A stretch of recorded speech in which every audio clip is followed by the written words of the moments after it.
Bonjour à toutes et à tous, c'est mardi et comme chaque semaine, on se retrouve dans Vivement Mardi. Alors aujourd'hui, dans les Vosges autrement, nous vous emmènerons au camp celtique de la Bure pour découvrir ou même redécouvrir nos ancêtres. Et puis ensuite, notre pastille humoristique avec pourquoi et des questions existentielles de notre vie. Puis dans Typique ou Atypique, vous rencontrerez un personnage haut en couleur puisqu'il est compositeur de musique urbaine New Wave. Et puis pour conclure, Déodat Dessert vous fera partager un dessert du Portugal, la Serradura.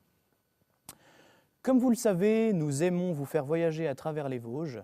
Nous commençons donc notre petite balade à Saint-Dié-des-Vosges, au camp celtique de la Bure.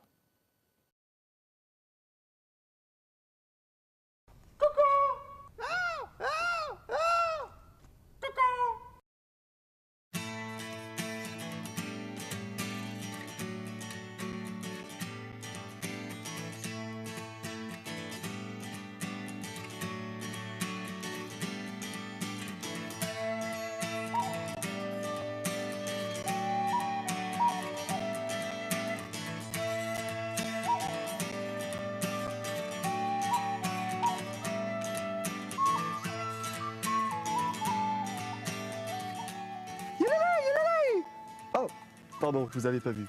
Nous nous trouvons actuellement sur le sentier nous menant au camp celtique. Découvrons cet endroit mystérieux du bassin déodatien.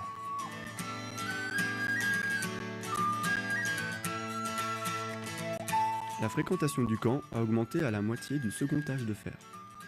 On estime la population à 100 personnes en temps de paix et à plus de 200 personnes en cas de menace.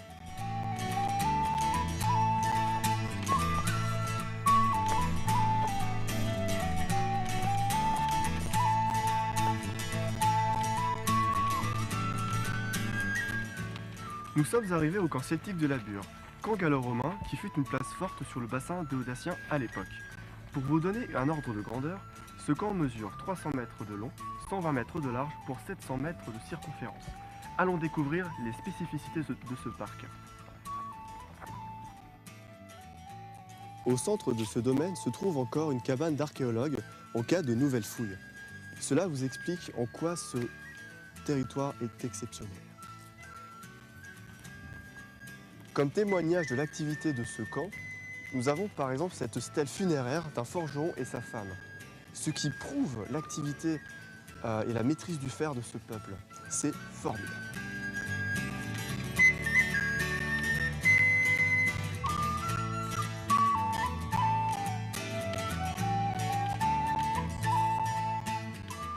L'activité se résumait principalement au travail du fer et à la taille de la pierre. On peut voir encore les anciennes carrières transformées en bassins au fil du temps.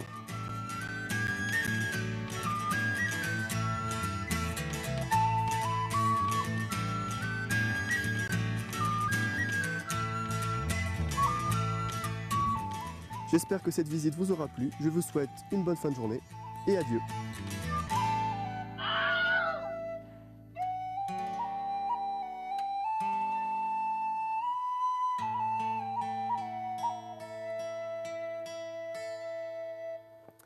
À découvrir absolument si vous êtes dans le coin. Sur le plateau avec nous, Adrien Guénaud, nous reviendrons vers vous juste après, et puis Clément Wacrenier, notre spécialiste historien. Bonjour. Tout à fait. Alors cette semaine, pourquoi ce lieu ? Pourquoi ce lieu? Tout simplement pour faire un petit clin d'œil à l'un de nos collaborateurs dans l'équipe qui a du sang celte dans ses veines, notamment, ça peut se voir très physiquement, il est roux. D'accord. Donc voilà, on voulait lui faire un petit clin d'œil pour, voilà, pour ses ancêtres. Voilà. Et finalement, ça nous a permis de visiter un lieu.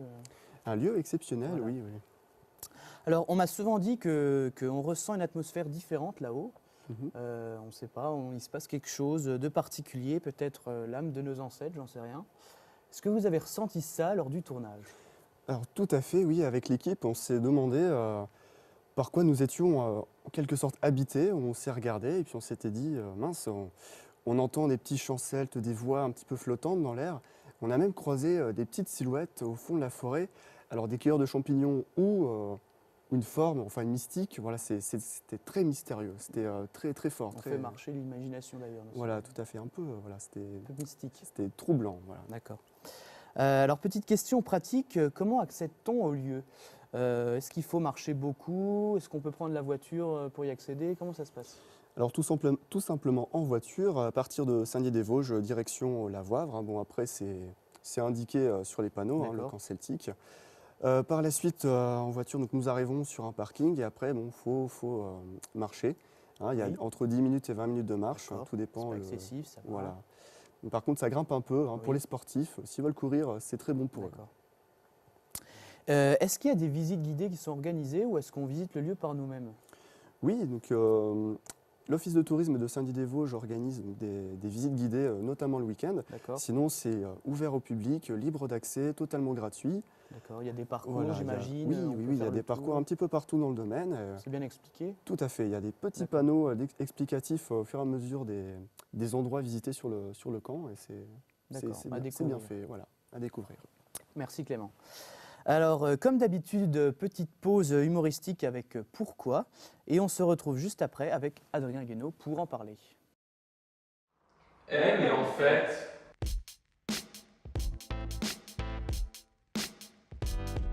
Pourquoi? Pourquoi? Pourquoi? Et pourquoi? Pourquoi on se réveille toujours 5 minutes avant que le réveil sonne?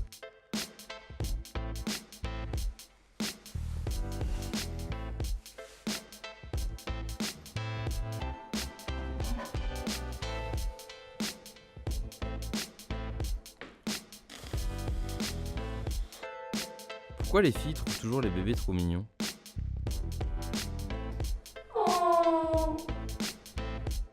Alors que les gars... Pourquoi l'eau bouillante ne déborde pas quand on met une spatule en bois dessus?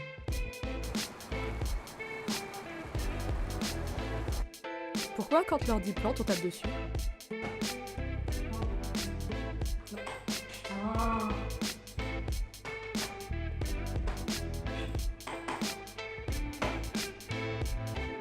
Pourquoi quand on joue on spamme sa souris?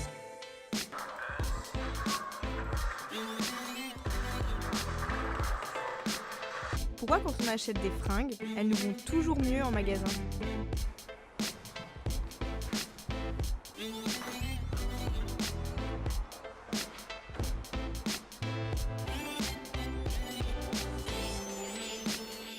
Et pourquoi on crie quand on est bourré?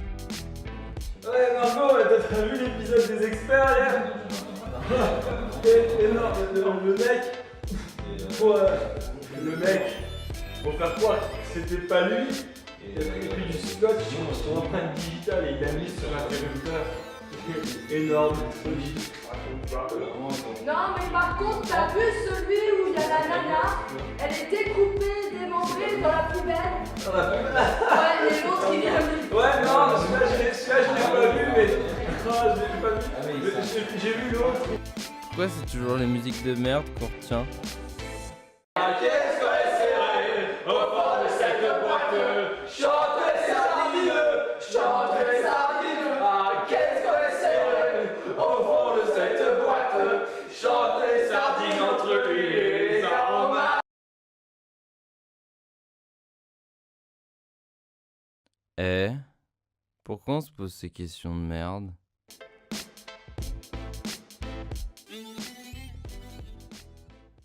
Adrien Guénaud, merci d'être avec nous. Je vous en prie, bonjour. Bonjour, alors c'est vrai que j'ai découvert quelque chose. Est-ce que c'est vrai que l'eau ne déborde pas quand on pose une cuillère en bois sur la casserole?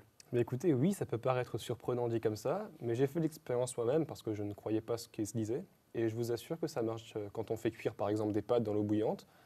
Souvent, les étudiants mettent le feu trop fort et vont par exemple regarder la télévision et oublient les pâtes. Et du coup, quand ils reviennent, eh bien, c'est la catastrophe. L'eau a débordé, il y en a partout.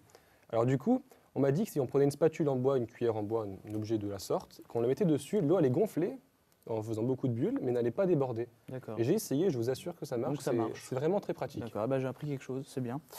Alors, je vais me prêter un peu au jeu des questions existentielles du coup. Pourquoi les jeunes se questionnent? Pourquoi les jeunes se questionnent? Bah, écoutez, si je peux me permettre, c'est une très bonne question.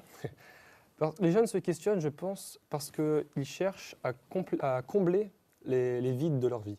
C'est-à-dire que personne ne peut posséder un savoir universel. Donc, il y a toujours des choses dont on a envie de savoir davantage, et du coup, les jeunes se posent davantage de questions pour justement combler ces vides, afin d'avancer tout simplement dans la vie. Mais alors, justement, est-ce qu'on ne se pose pas trop de questions? Trop de questions? Écoutez, en partant de l'hypothèse qu'on ne peut pas avoir le savoir éternel, Oui, eh bien, on ne pourra jamais se poser trop de questions, vu que jamais nous ne pourrons tout savoir. d'accord. Du coup, plus on pose de questions, et plus on s'ouvre au monde, en fait. Du D'accord. coup, c'est une bonne chose de poser des questions quand on n'a pas la réponse. Alors justement, dernière question, on se pose des questions, vous vous posez des questions, mais finalement, est-il possible d'avoir certaines réponses? Eh bien, écoutez, oui, il y a beaucoup de réponses qu'on peut avoir très facilement, comme vous l'avez vu sur cette vidéo. Oui. Vous n'avez qu'à simplement essayer, et puis vous vous rendez compte que des fois, il y a des choses qu'on ne peut pas expliquer, des fois d'autres choses qu'on peut. Alors du coup, il faut simplement avancer en faisant des expériences, en allant voir d'autres personnes qui, elles, peut-être détiennent les réponses à nos questions. Et ainsi, on peut avancer dans la vie, même si je suis sûr que personne ne pourra jamais posséder le savoir universel, si je puis dire. C'est sûr. Merci en tout cas, Adrien, pour tous ces éclaircissements. Mais je vous en prie. Alors on enchaîne maintenant avec typique ou atypique. Nous partons à la rencontre d'un compositeur un peu particulier. Il nous en parle, on discutera avec lui juste après. Il est avec nous. Regardez.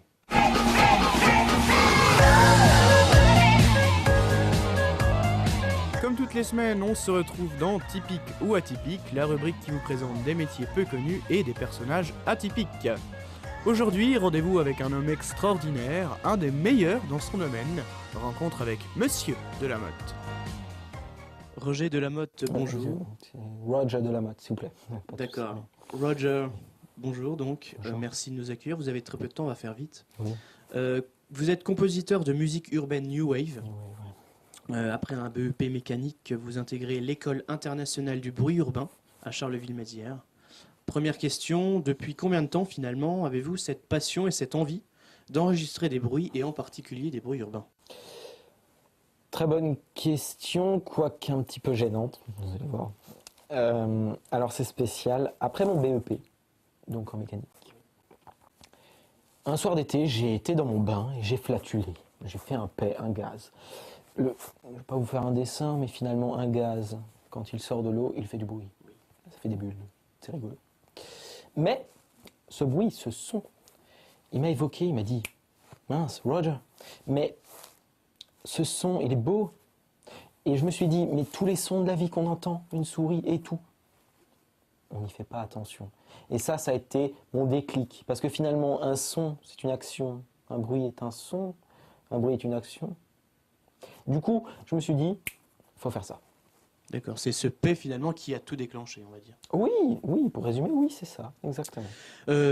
J'imagine que vous travaillez maintenant pour de grosses productions. On fait l'appel à vous pour quel genre de film?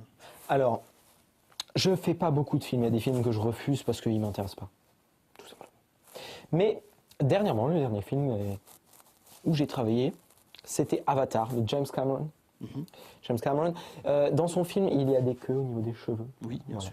Et j'ai créé tout le design sonore autour de cette queue de cheveux. C'est vous qui avez créé ces sons-là? Oui, totalement. D'accord. Donc j'ai travaillé à partir de chevaux de l'Himalaya, leur crinière en fait. D'accord. Et j'en ai créé tout ce design sonore, c'était sympathique.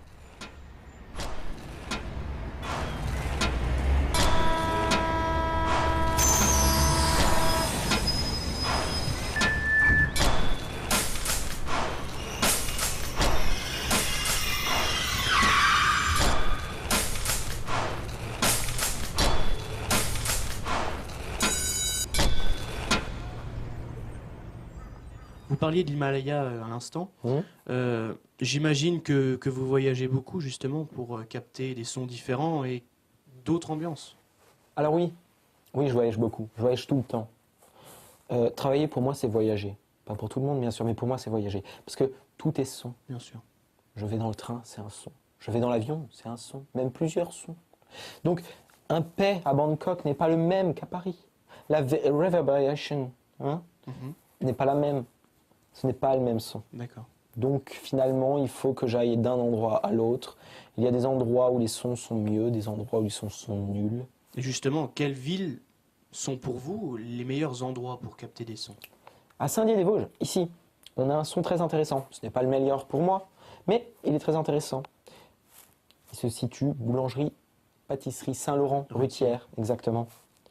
Et en fait, c'est le crépitement du petit pain dans le four du boulanger. C'est beau. Il est beau ce son. Et c'est à Saint-Dié-des-Vosges finalement que est l'un des meilleurs sons pour vous. Pas l'un des meilleurs. Le meilleur son pour moi, il se trouve à Blotzheim, petit village d'Alsace en Pas fait. Tokyo, pas Paris, Blotzheim. Blotzheim, oui, Blotzheim en Alsace, en France finalement. C'était le bruit d'un être, l'arbre, hein, pas la personne. Un être. Un être. Être.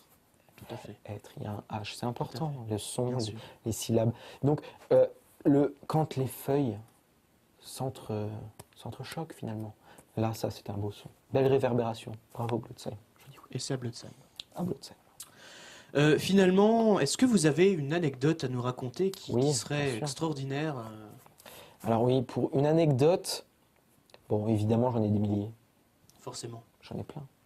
Mais celle qui m'a marqué le plus, je pense, c'est celle que j'ai faite à Cannes il y a 2 ans.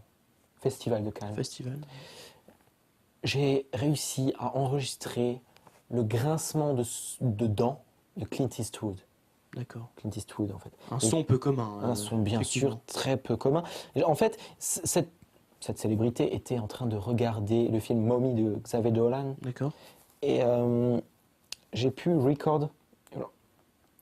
enregistrer le son de ces grincements de dents.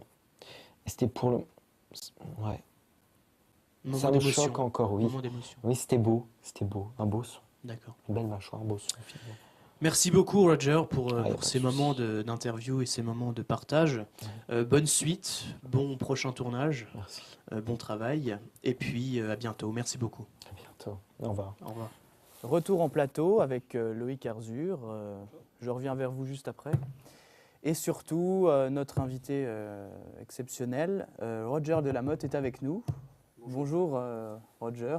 Bonjour. Déjà, est-ce que le reportage vous a plu? Est-ce que c'est une bonne vision, un bon regard sur vous? Alors oui, il m'a vraiment plu. Il me reflète. Je pense que vous avez réussi à capter ma personnalité, me filmer dans les moments où j'enregistre mes sons. Pas mal de ces sons sont finalement dans mon nouvel album. Oui, on va en parler. Oui. Donc voilà. Et j'enregistre ces sons dans la ville de Saint-Dié-des-Vosges, mais on va en parler de l'album. Voilà, c'est justement, différent. on va un peu parler justement de votre dernier album, ça s'appelle The Street Corner 4. Voilà. C'est votre 4e. Oui. Parlez-nous un peu de cet album. Alors, l'idée de l'album, c'était vraiment de revenir au début de tout. Je voulais recentrer sur la chose, sur moi, où je suis, où je vais aller. Mais d'où je viens c'était l'histoire de la flatulence dans mon bain. Oui. Je suis reparti de ça, je l'ai pris en son principal et j'ai amélioré tout ça. Un J'ai retour aux harmonisé. C'est l'idée aux sources. Finalement, la source, le bain, tout est connecté. Voilà. Donc, je suis parti de ce paix. On va appeler les choses comme elles sont. Ce paix pour en faire tout autour. D'accord. Alors c'est un style qu'on connaît assez peu finalement, voire pas du tout, l'urbain New Wave. Est-ce que vous aimeriez que ce style se démocratise? Ah oui, totalement. C'est vrai que c'est un petit peu une niche finalement. Il n'y a pas beaucoup de gens qui connaissent ce style de musique, ce genre musical. Mais si on y repense, il faut bien se dire que les sons que j'enregistre dans la ville, il y a des gens qui passent autour. Les gens passent. Ils sont finalement acteurs de mes compositions. Ils sont acteurs sans le vouloir. Donc, je pense que ce style de musique appartient à tout le monde, est fait pour tout le monde, donc doit être vu par tout le monde. D'accord, mais alors justement, certains critiques disent que ce n'est pas de la musique ce que vous faites, c'est plutôt du bruit. Alors qu'est-ce que vous répondez à ce genre de personnes? Alors déjà, il faut se poser une question concrète. Qu'est-ce que la musique? Pour savoir ce que c'est que la musique, il faut partir du son. Le son, qu'est-ce que le son? Le son, c'est une fluctuation de l'air qui se déplace. Bon, la musique est composée de sons, de bruit. Donc, comment différencier ces deux choses? Alors pour moi, une musique, il y a cette idée de mélodie, de rythme. Bon, alors je pense que comme dans Symphonie ferroviaire, en ré majeur que Oui, j'avais créée, que qu'on a vous avez écouté mise tout à fait dans le dans le reportage. reportage, il y a un rythme, un petit rythme, une petite mélodie. Donc finalement, je pense que ce que je fais, on peut appeler ça de la musique. D'accord. Je le pense. Je le pense aussi. Super. Euh, Merci. en tout cas, merci beaucoup Roger pour Ah, y a ces pas de moments. souci. Vous pourrez retrouver quelques extraits sur notre site internet, quelques extraits du dernier album donc, Oui. qui s'intitule, je le rappelle, The Street Corner 4. Yes. Et puis, votre album est disponible dans tous les bacs et chez tous les disquaires, bien sûr. Bien oui. Alors, la recette de la semaine maintenant, qui nous vient du Portugal, c'est Akouvi et Loïc. Loïc qui est avec nous et qui nous parlera de cette recette juste après. C'est Loïc et Akouvi donc, qui ont réalisé cette recette et qui ont préparé ce dessert dans Déodat Dessert.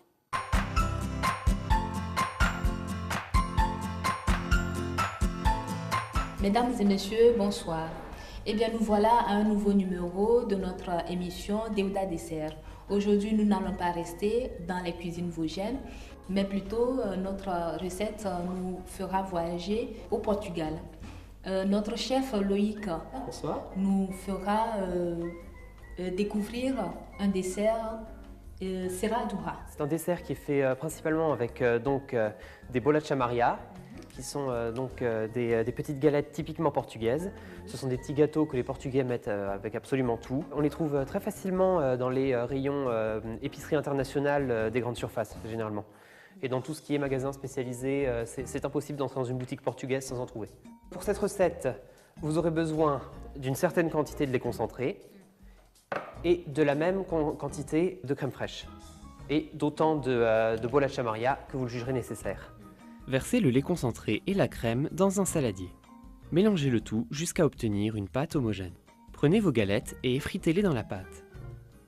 Écrasez-les avec une fourchette ou une cuillère. N'hésitez pas à vous faire aider car cette étape sera très longue. Continuez jusqu'à ce que les morceaux de galettes soient suffisamment petits. Laissez reposer environ une demi-heure pour laisser le temps à la pâte de figer. Servez la serradura dans un verre, dans un bol ou dans une tasse et dégustez immédiatement. C'est très bon. Voilà. Eh bien, félicitations. C'était une petite recette simple que je voulais partager avec vous. Et on vous souhaite une bonne soirée. Merci Bye de nous avoir bye. suivis. Au À la revoir. prochaine fois. Eh ben, ça donne envie, en tout cas, de goûter à cette recette. Merci Loïc d'être avec nous. Merci de me recevoir. Alors, première question, pourquoi un dessert portugais ? Eh bien parce que la cuisine portugaise, c'est quand même une cuisine dont on n'entend pas parler tous les jours.